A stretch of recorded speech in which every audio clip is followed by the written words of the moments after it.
আসসালামু আলাইকুম সুপ্রিয় শিক্ষার্থীরা, আমি তৃতীয় শ্রেণীর প্রাথমিক গণিত বইয়ের 2026 সালের অধ্যায় 8 পৃষ্ঠা 89 এর 1, 2, 3 নং অঙ্কের সমাধান করে দেখাবো। চলো তাহলে আমরা প্রথমে 1 নং অঙ্কের সমাধান করি। 1 নং অঙ্কে বলা আছে সঠিক উত্তরের পাশে টিক চিহ্ন দিই। 1-এ বলা আছে নাহিদ 30টি আম পেড়ে 10টি রেখে বাকি আমগুলো 5 জন বন্ধুর মধ্যে সমানভাবে ভাগ করে দিল। প্রত্যেক বন্ধু কয়টি করে আম পেল। চলো তাহলে আমরা এই যে 1 নং অঙ্কের সমাধানে সেটা রাফ খাতায় সমাধান করে দেখি উত্তরটা কত হয়। আমরা এখন 1 নং অঙ্কের সমাধানটা রাফ খাতায় করতেছি। 1 নং অঙ্কে বলছে যে নাহিদ 30টি আম পেড়ে 10টি রাখছে, তাহলে 30টি থেকে যদি আমরা 10টা বাদ দিই তাকে কতটি? 0, 3 থেকে 1 বলে 2, 20টি। অর্থাৎ এই 20টি আম 5 জন বন্ধুর মধ্যে ভাগ করছে। তাহলে 5 জন বন্ধুর মধ্যে যেহেতু ভাগ করছে, আমরা 5 দ্বারা 20 ভাগ করবো। 5 দ্বারা যদি আমরা 20 ভাগ করি, 5 20-এর মধ্যে কয়বার যা? 4 বার যা। 4 5 20। তাহলে আমরা উত্তর কত পেলাম? 4। তাহলে 1-এর খ নং উত্তরটা হচ্ছে সঠিক। আশা করি তোমরা 1-এর খ নং উত্তরটা যে সঠিক সেটা বুঝতে পারছো। এখন আমরা 2 নং অঙ্কের সমাধান করব। 2 নং অঙ্কে বলা আছে তুমি বাবার কাছ থেকে 150 টাকা ও মায়ের কাছ থেকে 60 টাকা নিয়ে 3 জন বন্ধুকে খাতা ও কলম কেনার জন্য সমানভাবে ভাগ করে দিলে প্রত্যেক বন্ধু কত টাকা করে পেল। তাহলে আমরা কি করব? প্রথমে এই যে বাবার কাছ থেকে যে 150 টাকা আনছে এবং মার কাছ থেকে যে 60 টাকা আনছে, এই দুইটা টাকা একসাথে যোগ করব। যোগ করার পরে আমরা যদি এই যে 3 জন বন্ধু, তাহলে 3 দিয়ে যদি ভাগ করি তাহলে প্রত্যেক বন্ধু কত টাকা পাবে সেটা বের হবে। চলো আমরা সেটা রাফ খাতায় সমাধান করি। 2 নম্বর, বাবার কাছ থেকে নিল। বাবার কাছ থেকে নিল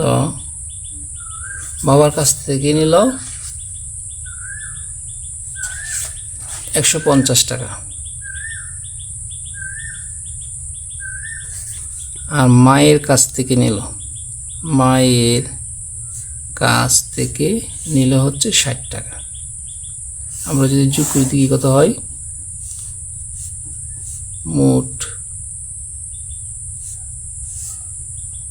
0 সাথে 0 যোগ করলে 0, 6 সাথে 5 যোগ করলে 11, 1 হাতের এসে 1, 1-এর সাথে হাতের 1 যোগ করলে হয় 2, 210 টাকা।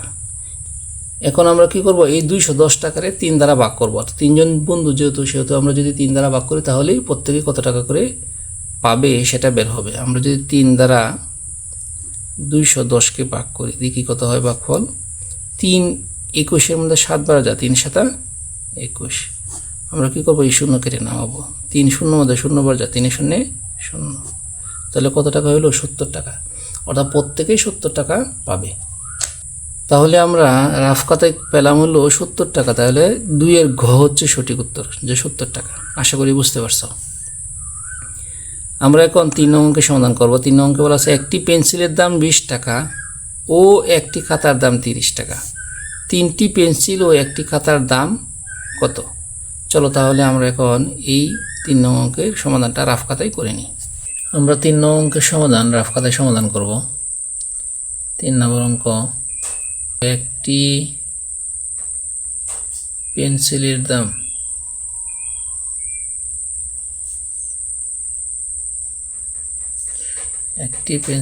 দাম 20 টাকা।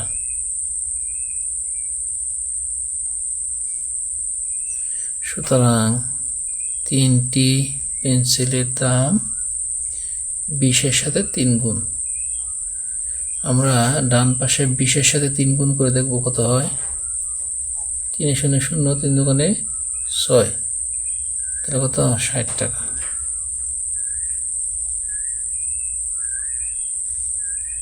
একটি খাতার দাম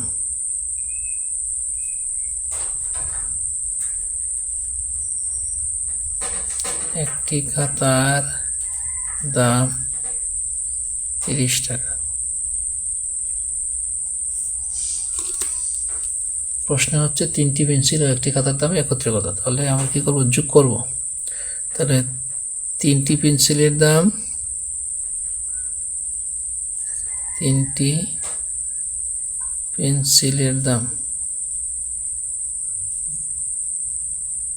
আমরা কত পাইছিলাম? 60 টাকা। তাহলে আমরা এখন যদি যোগ করি তাহলে মোট দাম বের হবে। তাহলে সুতরাং মোট দাম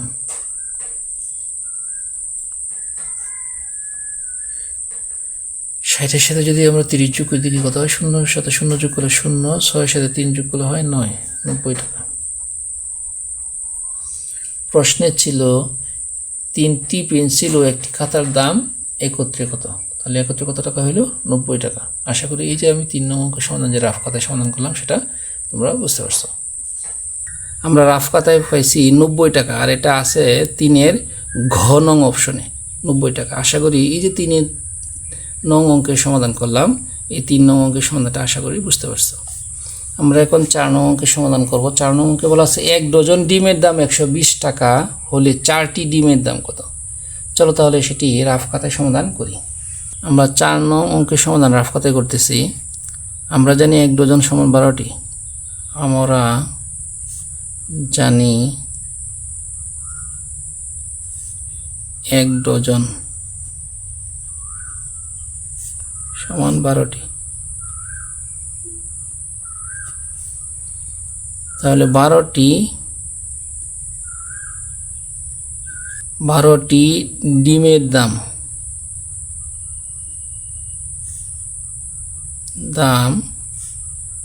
120 টাকা। সুতরাং একটি ডিমের দাম কি হবে? 120 ভাগ 12 টাকা। আমরা কি করব? 120-এর 12 দ্বারা ভাগ করব।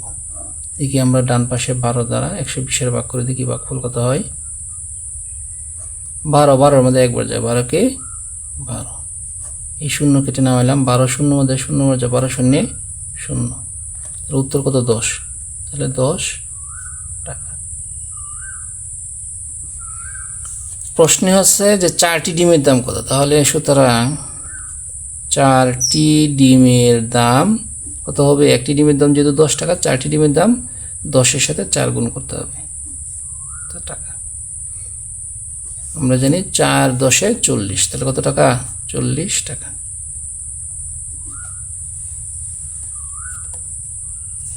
তাহলে আমরা উত্তর কত পেলাম? 40 টাকা। প্রশ্নে ছিল 4টি ডিমের দাম কত। আমরা রাফ খাতায় 4টি ডিমের দাম পাইছি 40 টাকা। সেটি আছে 4-এর গ নং অপশনে 40 টাকা। আশা করি এই 4 নং অঙ্কের সমাধান তোমরা বুঝতে পারছো। আমরা এখন 5 নং অঙ্কের সমাধান করব। 5 নং অঙ্কে বলা আছে 6টি গাছের প্রতিটি থেকে 8টি করে আম পেড়ে, তাহলে 6টা গাছের প্রত্যেকটা থেকে 8টি করে আম পেড়ে 4 জনের মধ্যে সমানভাবে ভাগ করে দিলে, 4 জনের মধ্যে যদি আমরা সমানভাবে ভাগ করে দিই তাহলে প্রত্যেকে কয়টি করে আম পাবে। সমস্যাটি সমাধানের জন্য নিচের কোনটি সঠিক। চলো আমরা আগে রাফ খাতায় করি, তারপর আমরা দেখি কোনটি সঠিক। এখানে বলতে দেখো 6টি গাছ, তাহলে আমরা প্রথমে 6 লিখলাম। 6টি গাছের প্রতিটি থেকে 8টি করে পারছে, তাহলে 6 গুণ 8 শেষ।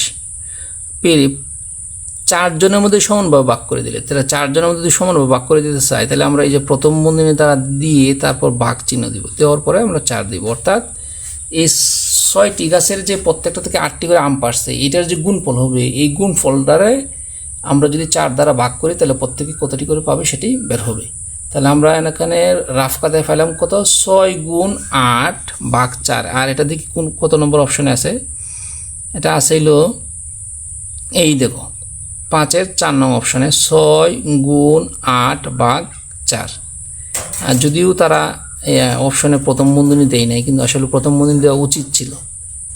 হ্যাঁ, তাহলে 5-এর এখন কথা হচ্ছে প্রথম বন্ধনী কিসের জন্য দেওয়া উচিত ছিল? কারণ আমরা জানি এইসব অঙ্কের মধ্যে ভাগের কাজ আগে, তারপর হলো গুণের কাজ।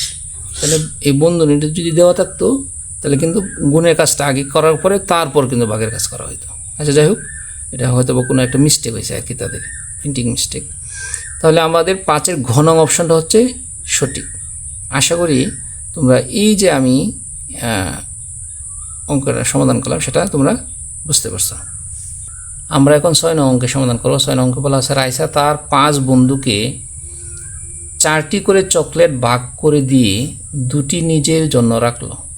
তার কাছে কয়টি চকলেট ছিল তা নির্ণয়ের জন্য নিচে কোনটি সঠিক হবে। চলো এই অঙ্কের সমাধানটা আমরা রাফ খাতায় করি। বলছে যে রাইসা তার 5 বন্ধুকে 4টি করে চকলেট ভাগ করে দিয়ে 2টি নিজের জন্য রাখলো। অর্থাৎ 5 জন বন্ধুকে 4টি করে চকলেট দিছে। 5 জন বন্ধুকে প্রত্যেককে 4টি করে দেওয়ার পরে 2টা কি করছে, সে নিজের জন্য রাখছে। তাহলে অঙ্কটা হবে এরকম, 5 জন বন্ধুরে প্রত্যেককে 4টি করে দিছে, মানে 4 গুণ হবে। দেওয়ার পরে তার জন্য অতিরিক্ত রাখলো আরও 2টি, মানে কি যোগ 2, অর্থাৎ 2টি সে অতিরিক্ত রাখলো। অর্থাৎ আবার বলতেছি, 5 জন বন্ধুকে প্রত্যেককে 4টি করে দিছে, তাহলে 5 গুণ 4। দেওয়ার পরে সে কি করছে, আরও 2টি চকলেট রাখলো, তাহলে যোগ 2। এখন তার কাছে কয়টি চকলেট ছিল তার নির্ণয়ের জন্য কোনটি সঠিক? এই দেখো আমরা যেটা করছি 5 গুণ 4 যোগ 2। দেখো এটা কোন অপশানে আছে, 5 গুণ 4 যোগ 2। তাহলে 6-এর খ নং অপশানে সেটি আছে। এইটিতেও কিন্তু প্রথম বন্ধনী দেওয়া দরকার ছিল, তারা দেয় নাই। আচ্ছা, এটা হয়তো প্রিন্টিং মিস্টেক করছে। আশা করি তোমরা এই যে 6-এর যে খ নং প্রশ্নের সমাধান আমি কীভাবে করলাম সেটা তোমরা বুঝতে পারছো। সুপ্রিয় শিক্ষার্থীরা, এই যে আমরা সঠিক উত্তরের পাশে টিক চিহ্ন দিয়ে যে অঙ্কের সমাধানগুলো করলাম, এগুলো পরীক্ষার খাতায় কীভাবে লিখতে হয় সেটি এখন আমি তোমাদের দেখাবো। এই অঙ্কগুলো যেহেতু 1 নং আছে, সেহেতু আমরা লিখব 1 নং প্রশ্নের উত্তর।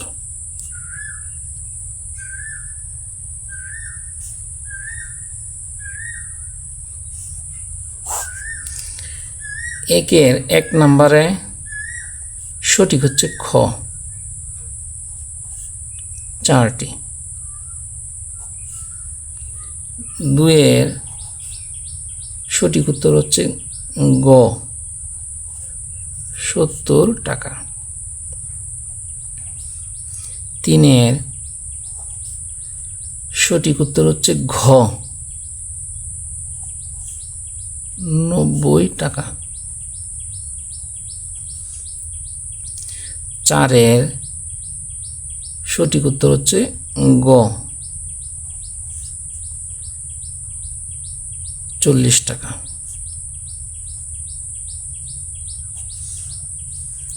5-এর সঠিক উত্তর হচ্ছে ঘ,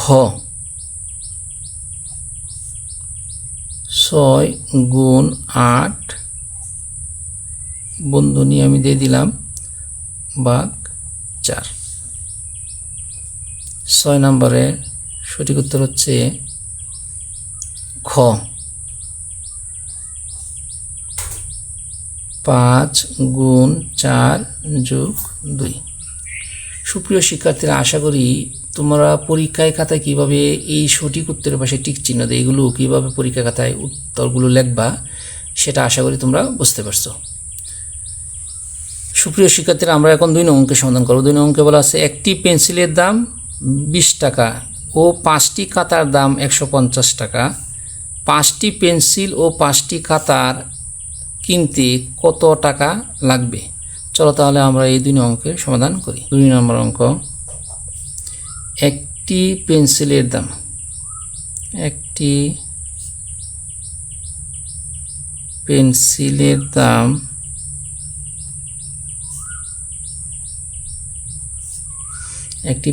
দাম 20 টাকা।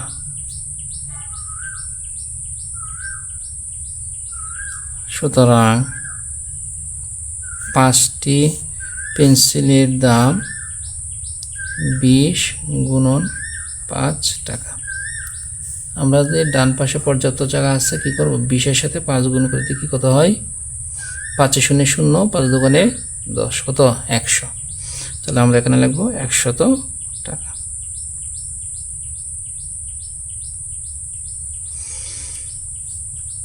এবং 5টি খাতার দাম কত, 150 টাকা। তাহলে 5টি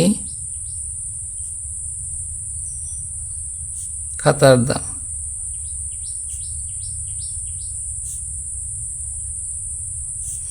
150 টাকা। 5টি খাতার দাম 150 টাকা, সেটি দেওয়া আছে। প্রশ্ন হচ্ছে 5টি পেন্সিল ও 5টি খাতা কিনতে কত টাকা লাগবে। তাহলে 5টি খাতার দাম যেহেতু 150 টাকা দেওয়া আছে, আর আমরা 5টা পেন্সিলের দাম কত টাকা বাড়িয়েছে? 100 টাকা। তাহলে আমরা এখানে লিখি 5টি পেন্সিলের দাম।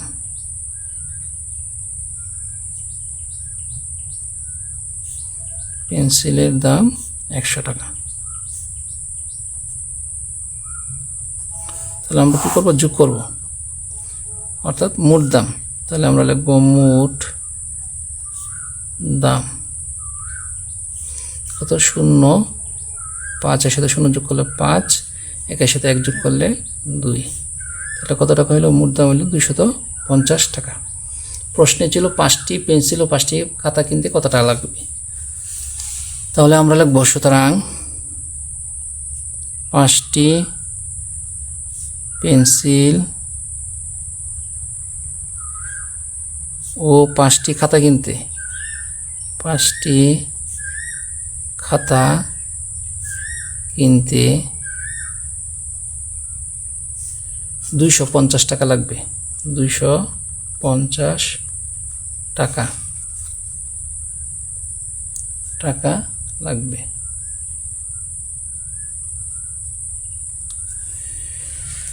সুপ্রিয় শিক্ষার্থীরা, আশা করি এই যে আমি 2 নং অঙ্কের সমাধান করলাম, এই 2 নং অঙ্কের সমাধানটা তোমরা বুঝতে পারছো। আমরা এখন 3 নং অঙ্কের সমাধান করব। 3 নং অঙ্কে বলা আছে একটি বই ও 3টি কলমের মূল্য একত্রে 95 টাকা। একটি কলমের মূল্য 20 টাকা, একটি বইয়ের মূল্য কত? অর্থাৎ একটি বই ও 3টি কলমের মূল্য একত্রে দেওয়া আছে। এখন এখানে একটি কলমের মূল্য দেওয়া আছে 20 টাকা, এখন বলছে একটি বইয়ের মূল্য করতে হয়, তো একটি বইয়ের মূল্য বের করতে বলছে। চলো তাহলে আমরা এখন এই 3 নং অঙ্কের সমাধানটা করি। 3 নম্বর অঙ্ক, একটি কলমের মূল্য, একটি কলমের মূল্য, একটি কলমের মূল্য কত? 20 টাকা। তাহলে কলম কয়টি এখানে আছে? কলম আছে হচ্ছে 3টি। তাহলে আমরা লিখব সুতরাং 3টি কলমের মূল্য 20 গুণ 3 টাকা। আমরা কি করব? ডান পাশে এই গুণটা করব। 20-এর সাথে যদি আমরা 3 গুণ করি, 3 0 0, 3 দুগুণে 6, 60। তাহলে এখানে লিখব 60 টাকা। তাহলে আমরা 3টি কলমের মূল্য আমরা পেয়ে গেলাম। এখন লিখব একটি বই, যেটা প্রশ্নে দেওয়া আছে, একটি বই ও 3টি কলমের মূল্য একত্রে, কলমের মূল্য একত্রে 95 টাকা। অর্থাৎ একটি বই ও 3টি কলমের মূল্য 95 টাকা প্রশ্নে দেওয়া আছে। আমরা 3টি কলমের মূল্য বাইর করছি কত? 60 টাকা। তাহলে এখানে লিখব 3টি কলমের মূল্য,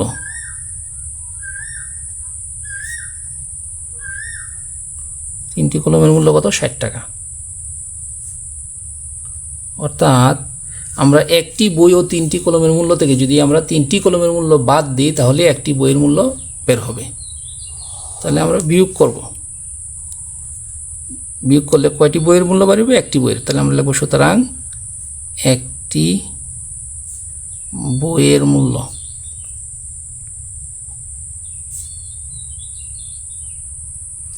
একটি বইয়ের মূল্য কিসের জন্য বাইরে হইতেছে? কারণ হলো একটি বই ও 3টি কলম থেকে যদি আমরা 3টা কলম বাদ দিয়ে দিই, তাহলে তো একটা বই থাকতেছে, এর জন্য একটি বইয়ের মূল্য বের হইতেছে। তো বিয়োগ করলে দেখি কত হয়? 5 থেকে 0 বাদ দিলে 5, আর 9 থেকে যদি আমরা 6 বাদ দিই তাহলে 3, তাহলে কত টাকা? 35 টাকা। প্রশ্নে ছিল যে একটি বইয়ের মূল্য কত, তাহলে একটি বইয়ের মূল্য কত বাড়িছে? 35 টাকা। তাহলে আমরা লিখব সুতরাং একটি বইয়ের মূল্য, একটি বইয়ের মূল্য 35 টাকা। সুপ্রিয় শিক্ষার্থী, আশা করি এই যে আমি 3 নং অঙ্কের সমাধানটা করলাম, এই 3 নং অঙ্কের সমাধান তোমরা বুঝতে পারছো। সুপ্রিয় শিক্ষার্থীরা, আজকে এই পর্যন্তই। আমার ভিডিওগুলো যদি তোমাদের ভালো লেগে থাকে তাহলে অবশ্যই আমার চ্যানেলটি সাবস্ক্রাইব করে আমার পাশে থাকবে। সকলকে ধন্যবাদ।